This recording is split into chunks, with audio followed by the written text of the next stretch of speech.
अब यहां पे देखो 24th क्वेश्चन में क्या है, the point equidistant from the this. ये बड़ा अच्छा क्वेश्चन है यार, ये बहुत ही प्यारा क्वेश्चन है। एक पॉइंट बताओ जो इक्वल डिस्टेंस पे हो इसके, इसके और इसके। ये थोड़े ग्राफ बेस्ड क्वेश्चन है कह सकते हैं। मतलब आप पहले इसका मतलब एक करेक्ट फिगर बनाओगे। करेक्ट फिगर ऐसा नहीं कि तुम्हें ग्राफ पेपर चाहिए होगा, मतलब कॉपी में, मतलब थोड़ा फिगर की जरूरत पड़ेगी इसमें कि अगर ये एक्स एक्सिस है और ये वाई एक्सिस है। अच्छा, कुछ बच्चे पूछ रहे होंगे कितने क्वेश्चन हैं, तो बता देता हूँ 30 क्वेश्चन है टोटल। ठीक है, 6 क्वेश्चन और बचे हैं इसके बाद। तो इसके बाद फिर आपको कोऑर्डिनेट ज्योमेट्री की कहीं से प्रैक्टिस नहीं करनी है एमसीक्यू के लिए। ये तुम्हारे लिए सफिशिएंट है बोर्ड एग्जाम के लिए। ठीक है, इतना तुम्हारे लिए सफिशिएंट होगा।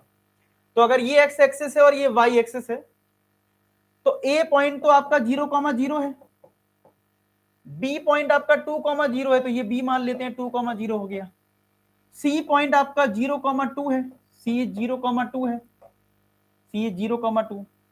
तो ए बी सी ये 3 पॉइंट हो गए। अब बोला एक ऐसा पॉइंट बताओ जो इन तीनों से इक्वल डिस्टेंस पे हो। तो 9th क्लास में एक प्रॉपर्टी थी, मतलब कि अगर एक राइट एंगल ट्राइंगल है और अगर मैं इसका मिड पॉइंट ले लूं एम, इस हाइपोटेनियस का, तो आपकी इस ये लेंथ बराबर होगी और ये लेंथ हो गई, और यही लेंथ जो है वो इसके बराबर भी हो जाती है, ये तीनों लेंथ बराबर हो जाती हैं। तो 9th क्लास का थोड़ा लॉजिक यूज हो रहा है, यानी कहने का मतलब है वो फाइनली जो एम पॉइंट होगा वो मिड पॉइंट होगा बीसी का, और यही एक ऐसा पॉइंट होगा जो कि इक्वल डिस्टेंस पे होगा। तो लॉजिकल क्वेश्चन है, 9th क्लास की प्रॉपर्टी, 9th क्लास में जो प्रूफ करा है उस पे बेस्ड क्वेश्चन है। ठीक है, तो फिर से सुन लो ध्यान से बात। एक राइट एंगल ट्राइंगल में अगर हाइपोटेनियस का मिड पॉइंट लेते हो, तो ये डिस्टेंस, ये डिस्टेंस और ये डिस्टेंस, ये तीनों डिस्टेंस बेटा सेम होती हैं, बराबर होती हैं। ठीक है, आई बात समझ में? ये तीनों डिस्टेंस क्या होती हैं? बराबर। तो इसका मतलब हमारा एम पॉइंट यानी मिड पॉइंट क्या हो जाएगा? x1 plus x2 upon 2 comma y1 plus y2 upon 2।